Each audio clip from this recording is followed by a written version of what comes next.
Hello, Dice Man here with another update on the Redneck Injectorator project.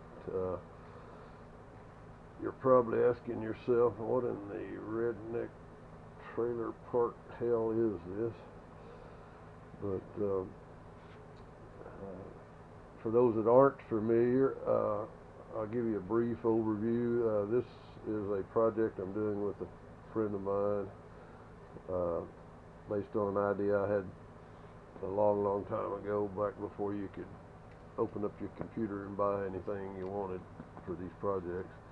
The idea was to convert a carburetor into a fuel injection throttle body, i.e. a Holley carburetor. My original idea was for a 4-barrel, but after I told my friend about this project, it was decided we should go ahead and try it. But he's got a 64 Dodge A100 pickup with a 225 slant 6, so we're doing a 2-barrel version of it. This is a 2300 Holley carburetor. Removed the metering block and the float bowl, built a mounting block here for the injectors and the idle air control and throttle position sensor, and we got the inlet air temp sensor here in the air cleaner horn. And we're using a Phytech throttle body ECU that normally mounts on the front of their throttle bodies. We're using it because it's cheap. It's $268. Obviously it comes with the wiring harness. Comes with the new ones come with a fuse block and relay panel or module, and also came with the inlet air temp sensor. So it's really about the cheapest thing we could find to do this project. And before anybody jumps on their keyboard, we know that Phytech makes a 2-barrel unit, and I think Holley does too. That's not what this project is about. It's just for our entertainment and to see if we can do it. There's actually no practical applications for this project except our entertainment. And so I got obviously I had to extend the wiring on the ECU because we're going to remote mount it, not going to put it on the radiator core support. We didn't want to mount it on our throttle body, so I had to extend all the wires. I finished doing that, and then I trimmed them to length and terminated all of them. And I've been bench testing everything to make sure it was going to work. And I thought I'd do a little video and show you how I do that. What's going to happen here? I have power to the ECU and the handheld. You can see it's handheld's fired up here, but there's no data on it because I have not engaged the ignition switch yet. When I do, you'll see the values come up here on the handheld, and I'm going to try to demonstrate some of the different sensors, how I test them. And what will happen first when I engage the ignition is this light will come on for, I think it's 8 seconds. This is my fuel pump simulator. It'll come on for 8 seconds to prime the system, and then about midway through that 8 seconds, you'll see these Noid lights come on that I've plugged in here in place of the injectors to give us a visual on when the injectors are firing. Like I say, we get 8 seconds of fuel pressure prime. We'll get one prime pulse here from the injectors, and you'll be able to see that. Then I'll demonstrate the map sensor. I've got a vacuum line on it here in my vacuum pump. I'll demonstrate that. Then I'll fire up my little butane torch and demonstrate the coolant temp sensor. And then we'll move on to a throttle position sensor and the inlet air temp sensor. And then I will attempt to fire up this makeshift ship. Pardon me. Then I'll try to fire up my makeshift ignition system over here and simulate a running engine so we can see the injectors pulsing and some other things. Alright, well, let's get started. I'm going to fire up the ignition switch. I'm going to turn the ignition switch on now. We got our 8 seconds of prime on the fuel pump, and then our prime shot on the injectors. I'm gonna do that again in case you didn't see it. I'm gonna throw a towel over this. Actually, I'm gonna turn it the other direction and throw a towel over it so it won't be so bright. I think you'll still be able to see it. All right, ignition off. Let the ECU reset. And there we go. I hope you caught that. We got our 8 seconds of fuel pump prime. Now it's off. We had our injector prime shot, and now it should be, everything should be ready to start. So I'm going to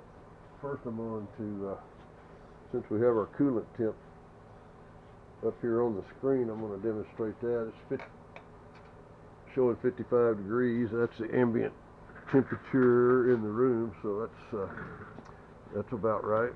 Let's see if we can heat it up a little bit.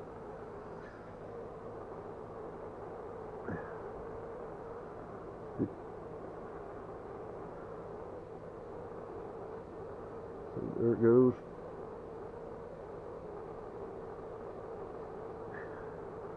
$145, $168. Woo! $230. She's running hot. $260. All right. Well, that's working well. $275. Okay.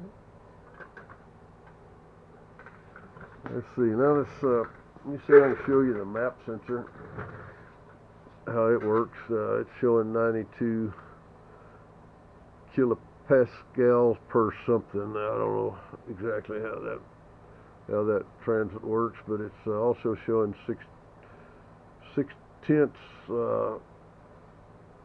of a pound, 6/10 of an inch of positive pressure. Probably got a little pressure built up in here. I'll take that out.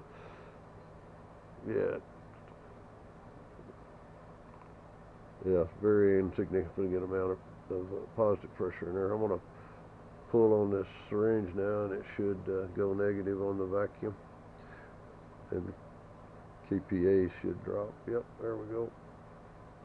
10 inches of vacuum, 11,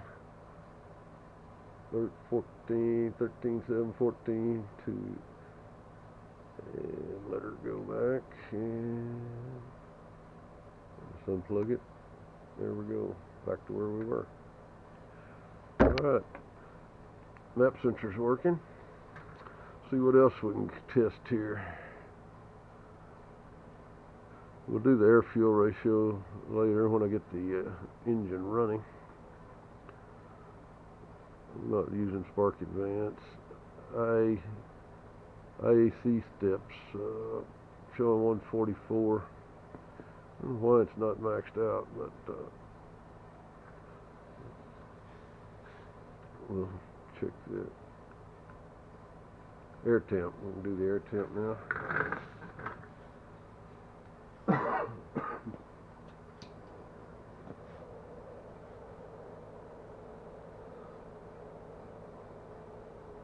Air temp, yeah, one working nicely. It reacts pretty quickly.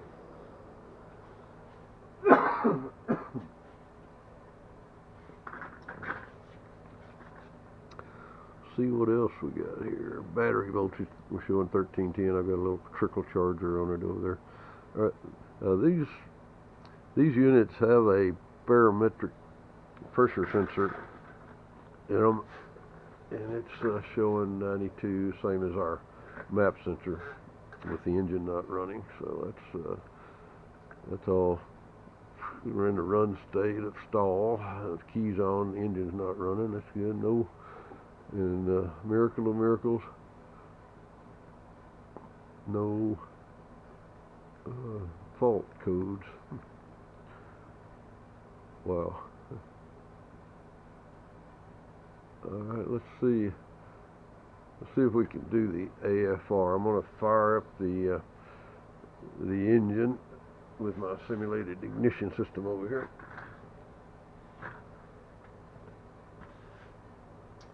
What's going to happen, the fuel pump is going to come back on, constant, and the injectors are going to start pulsing. You'll see at low RPM, you should be able to see them back and forth, one then the other, one then the other.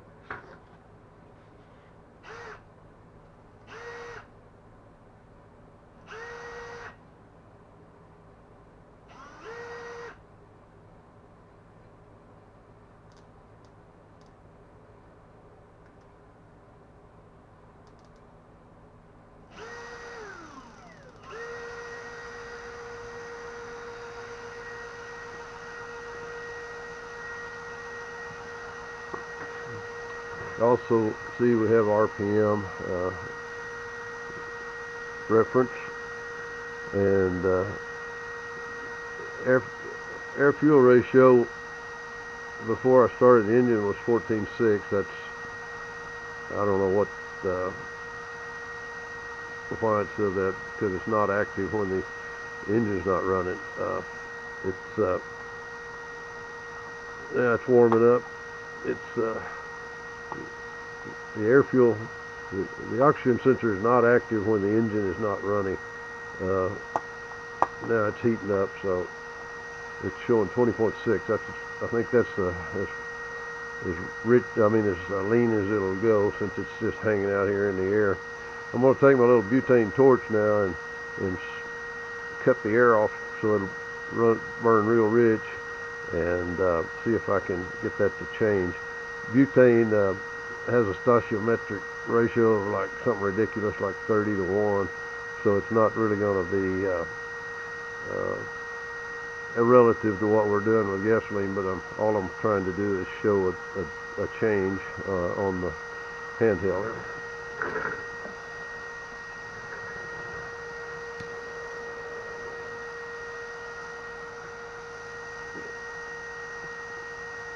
Oh yeah, there it's going, it's getting fat. Yeah, 13,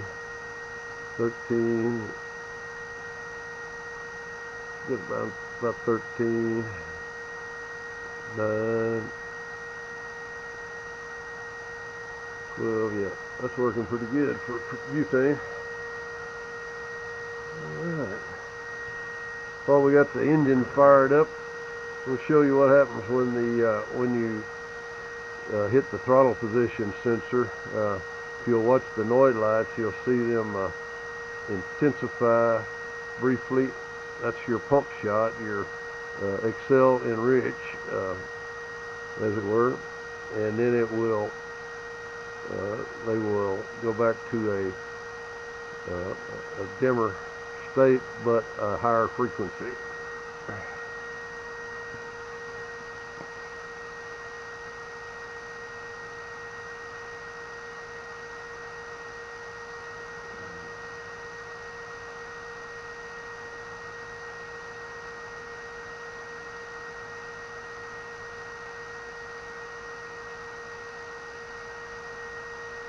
Hope you could see all of that. Let's see what else we can demonstrate while we got the engine running here. Don't have any fans hooked up. Injector duty cycle. Yeah, we can, and pulse width. Those should be affected when I hit the throttle here. Yeah.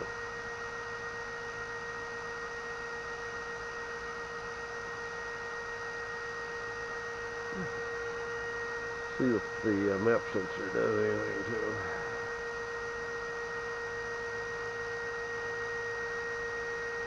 Oh yeah.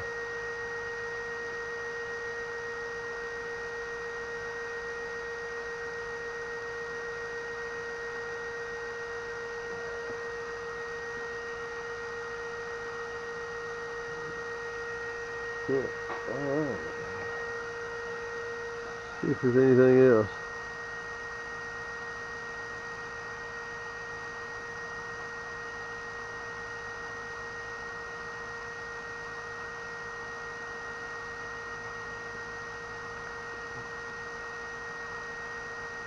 We're going to find our idle air count.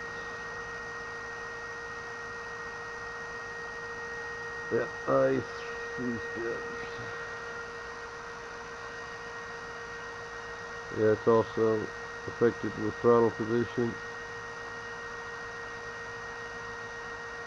Good. Yeah. Well, as far as I can tell, everything seems to be working as it should. Of course, that doesn't mean it'll run on the engine, but that'll come. Proof of that'll come later. Probably next time you see this project, it'll be when we're installing it on the engine, which may be a while. We've got a couple other projects we need to get out of the way first. But if you want any more detail about the actual throttle body itself or the adapter plate I made here for the ECU, you could probably search my name or Redneck Injectorator on the SciTech users page, and should be able to find those, or not. But that's it for now. Thanks. Dice Man out.